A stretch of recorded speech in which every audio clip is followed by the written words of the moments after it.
와, 벌써 올해 2020년이 19일째 돼버렸습니다. 시간이 참 이렇게 빨리 간다는 생각이 들어지고요. 원단 예배 때 우리 표와 관련되어서 말씀을 드렸고, 또 1월 5일 첫 주간에 역시 말씀으로 새로워지는 교회라는 표와 관련되어진 말씀을 증거했고, 지난주에는 연초부터 연말까지 우리 하나님께서 지키심에 대한 부분을 말씀을 드렸고, 오늘은 올해의 제목처럼 말씀으로 새로워진 그 교회 속에서 우리가 어떻게 하면 좀 더 미련스러울까? 미련스럽다는 말이 우리에게는 사실 좋은 의미로 다가오지는 않지요. 그렇지 않습니까? 그래서 제가 좀 성투적인 표현 한 가지 써볼 테니까 불편해하지 마십시오. 어이, 미련 바보 곰탱이 같다고 그런 표현 쓰죠. 물론 이것을 막 작정해가지고 저 미련 곰탱이 같은 그런 사람도 있긴 하지만 주로 놀려먹을 때 그런 표현을 씁니다. 자, 미련하다라는 이 표현 한자어입니다. 미련, 안일 미자에 익힐 연자를 썼습니다. 미련, 즉 뭔가에 익숙치 못한 거죠. 숙달되지 못한 상태. 그래서 어떤 상황이 주어졌을 때 판단과 분별이 둔하고 좀 어리숙해 보이는 그런 상태를 여기서 미련하다라는 그런 표현을 씁니다.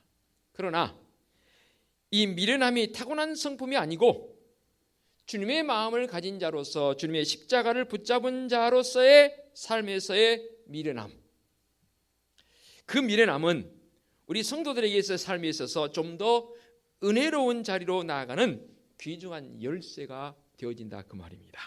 그래서 오늘 말씀의 제목이 올해는 좀 미련해지자라는 그런 제목을 잡은 것이죠. 오늘 이 시간 우리에게 주신 이 말씀은 너무나 치명적인 사건으로 기록이 되어 있습니다. 뱀이 와서 하와를 유혹하고 그 유혹의 말을 따라서 하나님께서 절대로 먹지 말라고 금했던 그 선악과를 아담이 하와가 먹어버렸습니다.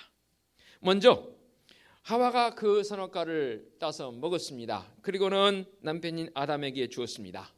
제가 이렇게 한번 재미있게 각색을 해봅니다. 표현을 자기가 먼저 먹고 손에 있습니다. 그리고 말합니다. 아담, 내 남편, 오늘 저녁 식사는 우리 선악과로 함께 때우자. 재미없으세요? 재미없어도 괜찮습니다. 아담이 그 말을 듣고 한 번도 망설이지 않고 그냥 그것을 받아서 먹어버렸습니다.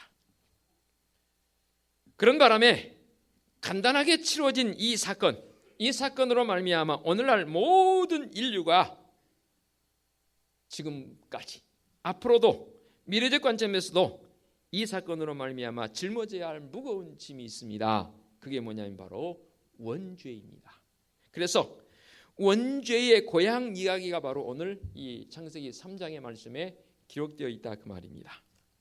뱀의 유혹을 받아서 하나님께서 먹지 말라고 금하신 이 선악과를 따먹은 사건이 왜 이렇게 치명적으로 지금까지도 앞으로도 미래적 관점에서도 이 죄적 요소로 다가오냐 그 말입니다. 그리고 우리가 그 영향 아래에서 고통하고 있는 안타까운 모습이지요. 주님의 십자가의 사건이 있음에도 불구하고 주님의 십자가의 사건이 우리를 해방하고 구원의 길을 열어놓았음에도 불구하고 계속해서 이 원죄의 실제적 능력은 적용되어지더라 그 말입니다. 아무리 불치병을 치료하는 약이 개발됐다 할지라도 그 약을 먹지 않으면, 그 약을 그 사람에게 처방하지 않으면 그 약은 무용지물이지요. 분명히 불치병 환자에게 투약되어지기만 하면 낫는 약이란 말입니다. 그 약을 먹기만 하면 분명히 낫는 그런 약이란 말입니다. 마찬가지로 주님의 십자가의 사건이 이 원죄적 고난으로부터 삶의 신락원의 현장으로부터 낙을 잃어버린 이 삶의 현장으로부터 낙원의 현장으로 회복시키는 복음적 사건임에도 불구하고 이 복음적 사건이 사람들에게는 받아들이지 않고 있습니다. 즉 무용지물 있으나 마나하는 그런 형태적 모습으로 있는 것을 보면서 안타까움을 금할 길이 없습니다. 왜 십자가의 사건이 이렇게 무엇 사람들에게 제대로 받아들이지 못할까요? 오늘 말씀에서 의미한 바를 제대로 모르기 때문 아닐까요? 다시 말하면 내가 앓고 있는 병이 무엇인지를 모르고 있다면 이 복음이라는 약을 먹어도 처방이 되어졌음에도 불구하고 그것을 자기 것으로 받아들이지 않는 데 문제점이 있습니다. 다시 말해서 하와는 사탄의 유혹을 받고 아담과 더불어 선악과를 따먹게 되면서부터 무엇이 생기게 됩니까? 바로 판단입니다. 선악을 판단한다고 하는 이 이야기는 좀 더 깊이 들어가서 말한다면 우리의 인식작용 전반에 걸쳐서 우리의 인식이 무엇을 보게 되면 옳다 그르다라고 판단하게 되는 것. 이 목사님, 그러면 판단이 없이 어떻게 살아갑니까? 라고 여러분 그렇게 반문하실지 모르겠습니다. 좋다 나쁘다 판단하게 됩니다. 이런 판단작용 일체를 이 지칭해서 하는 말 아니겠습니까? 그러므로 우리가 삶에서 지금도 계속하고 있는 이것, 이 판단하게 되는 것, 내게 좋은 것과 나쁜 것, 즉 선악을 판단하게 되는 것이 왜 이렇게 치명적으로 좋지 않은 것인지에 대해서 한번 말씀의 깊이를 더해서 나누고자 그 말입니다. 그래야 십자가 이 사랑이, 십자가 복음이 무엇을 의미하는지를 아는 것 아니겠습니까? 내가 하나님처럼 되어버렸습니다. 여러분 그렇게 살아오셨잖아요. 아니에요? 에이, 목사님이 설마 저거 어찌 감히 하나님처럼 제가 됐습니까? 라고 여러분 저에게 또 반문하실지 모르겠습니다. 아니에요. 말씀을 들어보십시오. 저도 그 자리에 예외는 아닙니다. 하나님처럼 되었다는 말은 무슨 말입니까? 판단한다 그 말입니다. 내 삶의 자리에서 일어나는 수많은 일들을 내가 판단하게 되면 죄송합니다.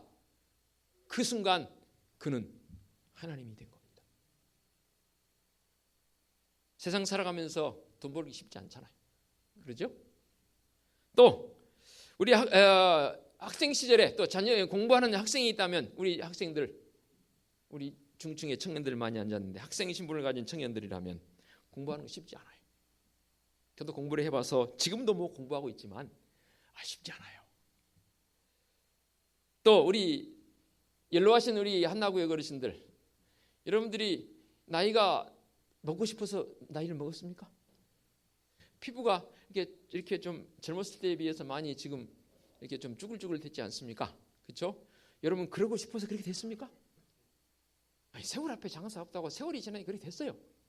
누군들 나이 먹고 싶지 않고 늙고 싶지 않은 사람 어디 있겠습니까? 모두가 다 그런 마음을 가지고 있습니다. 근데 그게 되나요? 안 돼요. 그런데요, 이렇게 삶에서 일어나는 일들 어렵고 불가능한 일도 많습니다. 그런데 제일 쉬운 일은 하나님처럼 되는 일입니다. 하나님처럼 되는 것 세상에서 제일 쉬운 일이라 그 말입니다. 특히 성도들에게 말입니다. 믿음이 없는 사람들이야 어차피 모르니까 그게 뭐 하나님처럼 되는 것이지 아니도 모르잖아요. 그런데 우리는 안단 말이에요.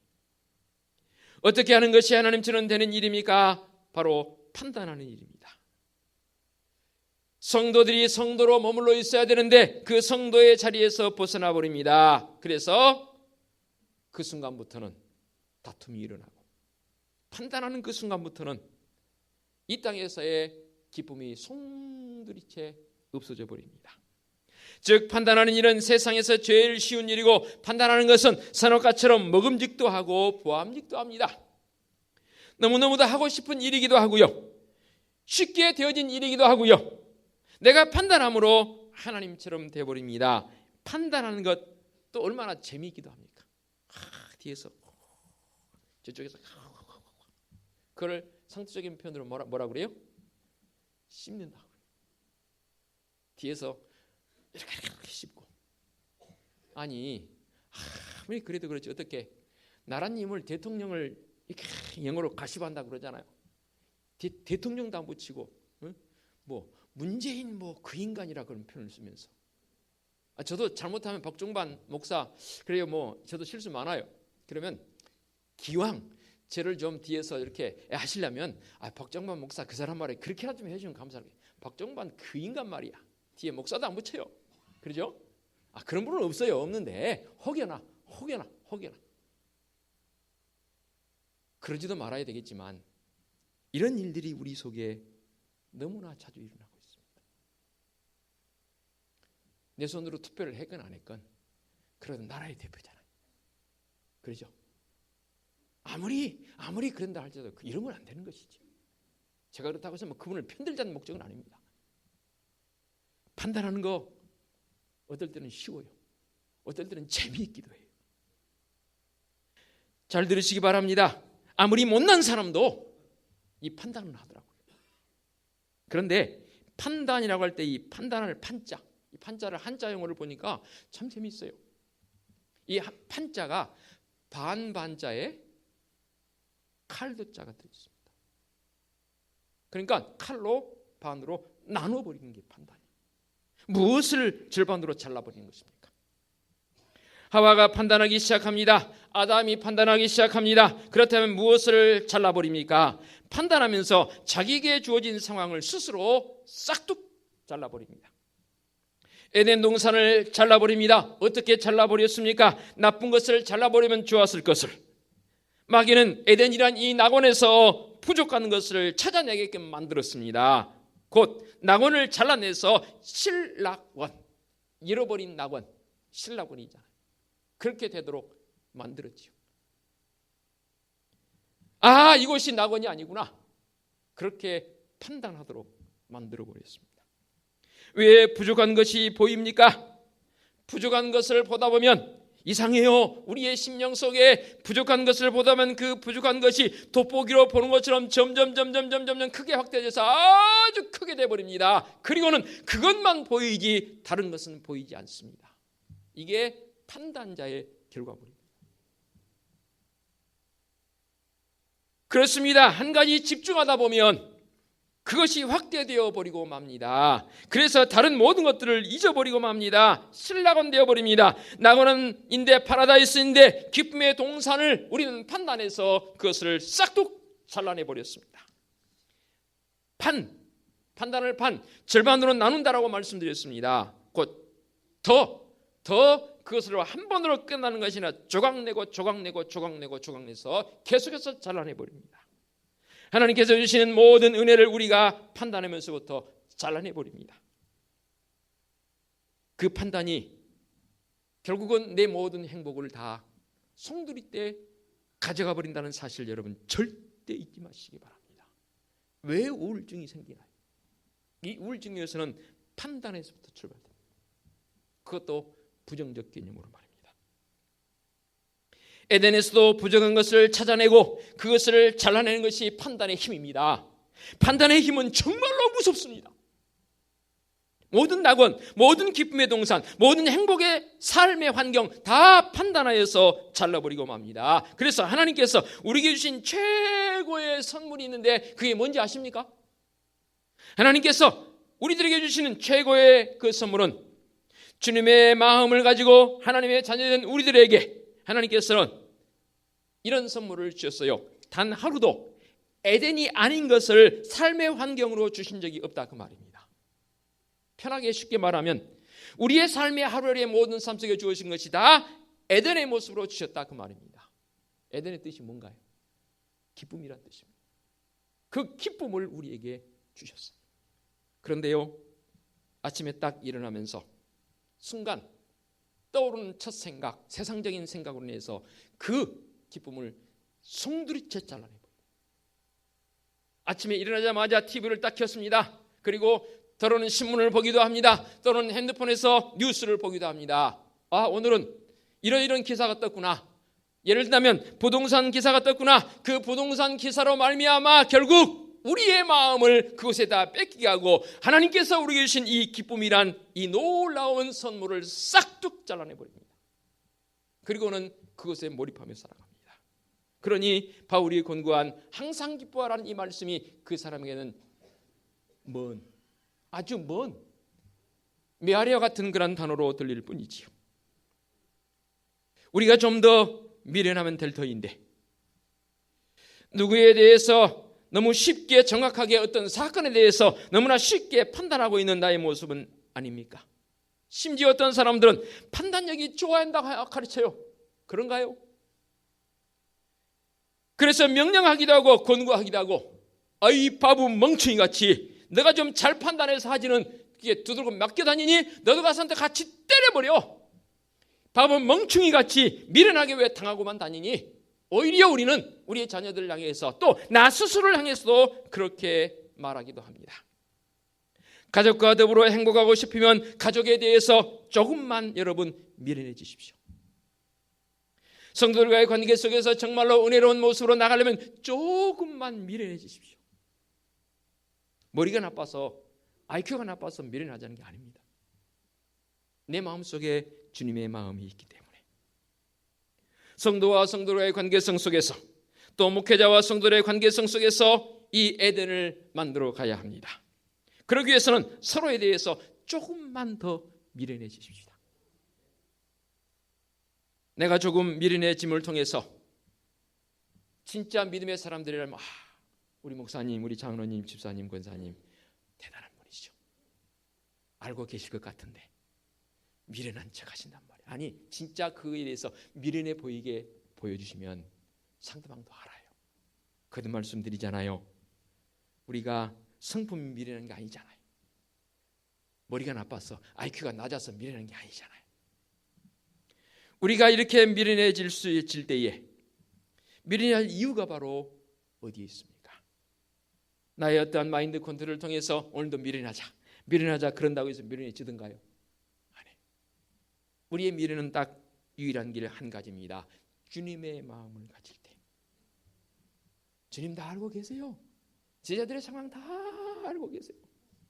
서로 한 자리에 해먹겠다고 다툴 때 주님 다 알고 계세요. 그런데도 주님께서는 그 부분에 대해서 판단하지 않으세요. 가룟 유다요, 예수님 자신을 팔자라고 알고 계세요. 우리적 상황이라면, 판단자라면 싹둑 미리 잘라버리면 되는 거예요. 그런데 그렇지 않으세요. 끝까지 우리 주님께는 십자가의 자리로 나아가세요. 판단하지 마십시다. 판단하는 게 뭐게 급하나요? 그러죠? 그런데 세계 사람들이 다 알아요. 한국 사람들 급하다는 거. 오직하면 빨리빨리. 물론 긍정적인 관점에서 빨리빨리 때문에 우리나라 경제가 이렇게 성장했다는 그런 긍정적인 관점도 있습니다. 그러나 그런 것 말고 우리의 성질이 너무 급해요. 그래서 여러분들 이런 제안을 한번 해봅니다. 아무리 그 문제가 내게 크게 다가올지라도 주어진 문제에 대해서 너무 급하게 서두르지 마십시다. 심지어 세상 사람들은 그렇게까지 말하더라고요. 차문인자 셋이면 살인도 면한다 그러더라고요. 그걸 실제로 훈련으로 삼는 사람도 있긴 합니다. 그러나 믿음의 성도들은 그 정도에 그치면 안 됩니다. 정말로 내게 어마어마한 일이 닥쳤을지라도 제가 일부 예배 때 이 시간을 좀 드렸더니 호응을 안 하더라고요.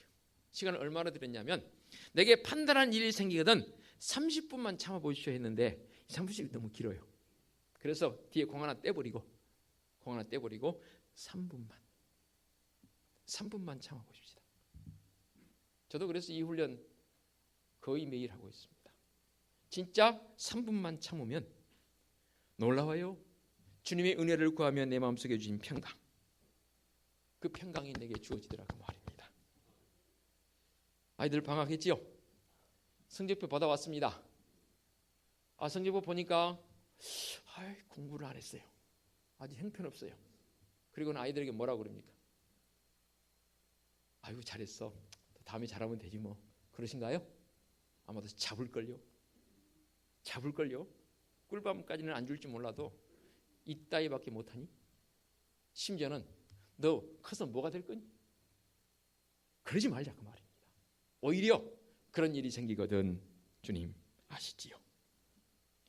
이 아이를 통해서 하나님의 큰 뜻을 이루어가기를 원합니다.